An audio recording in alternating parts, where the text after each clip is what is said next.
যদি আমরা প্রাচুর্য চাই এবং হালাল সম্পদের প্রাচুর্য চাই, আমাদের উচিত হবে সূরা ওয়াকিয়ার উপর আমল করা। আল্লাহ পাক তৌফিক দান করুন। এবার আসুন, এই সূরার মধ্যে মোটামুটিভাবে 4টা থেকে 5টা অংশ আছে।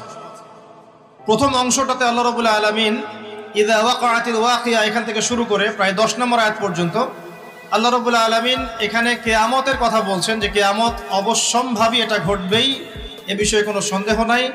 এবং কিয়ামত যখন ঘটবে তখন মানুষ 3টা দলে ভাগ হয়ে যাবে। কয়টা দল?